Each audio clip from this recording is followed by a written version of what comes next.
Ziegler. Inspiring true performance. Well, I'm one of these real fortunate people. I was raised in Yazoo City, Mississippi.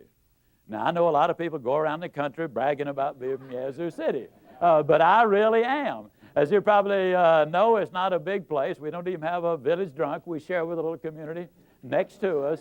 Main Street runs through the car wash, so we got a mirror on the end of town, make the town look bigger. I mean, it's not a real big place.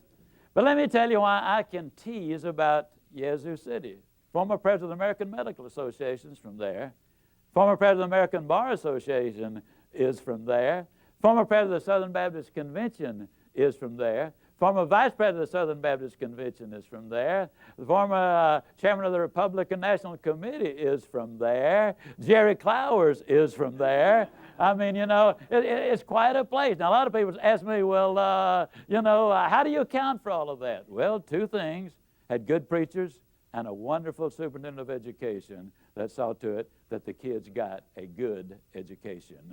I'm proud to be from Yazoo City. We lived next door when I was a child. We lived next door to some rich folks. Now, I know they were rich for two basic reasons. Number one, they had a cook. Number two, the cook had something to cook. Now, during the Depression, folks, that was a sure sign of wealth. I was over there for lunch one day, as I tried to be every day. And don't misunderstand this now. Even though there was a Depression on, we had plenty to eat at my house. I know we did, because if I ever pass my plate for seconds, I'd always say, no, you've had plenty. So I know we had plenty. That particular day, the cook brought the biscuits out, and I looked at them, and they were not as thick as my wristwatch. And I said, Maud, what on earth happened to your biscuits? And she reared back and gave that big old tummy laugh, and she said, well, let me tell you about those biscuits. She said they squatted to rise, but they just got cooked in the squat.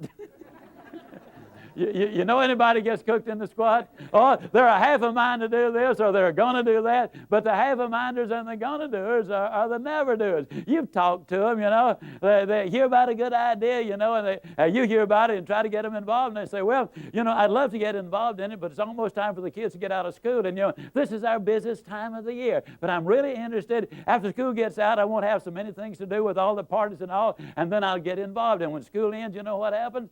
They say, well, I didn't realize it, but it seems that we've got more to do than ever before. And, I'm busier than ever. Got to take the kids somewhere all the time. Wait till the kids get back in school, and then I'll really get involved. Kids get back in school, and they say, well, this is the first year in 19 years that dear old Central High has finally fielded a winning football team, and I got to support the kids there. Wait till football season is over, then, man, I'll really get involved in it. Football season ends, they say, well, it's here it is, nearly Thanksgiving and Christmas, and, people don't want to be bothered with this sort of thing this time of year. Wait after the first of the year, man, and then I'll really get after. Oh, now wait, I know exactly what you're thinking. You're thinking I've lost interest, but that's not the way I am. Just let me tell you the way I am. See, what I do is I get everything organized in a real 1, 2, 3 basis, and then when the time comes to strike, man alive, I'll pass all these cats that have gotten out in front of me now, but I'm telling you, this is just not the right time of the year. Wait after the first of the year comes, and they say, did you ever see weather like this before in your life?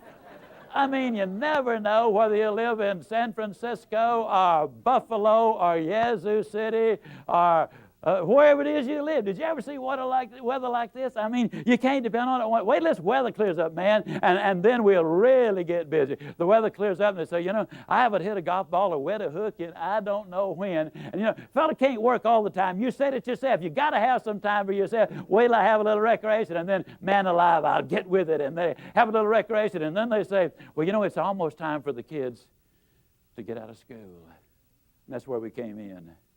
Folks, let me tell you something. People who wait for Aunt Matilda to move out or John to get on the day shift. People who wait for the next senator to be elected or the next governor to come in.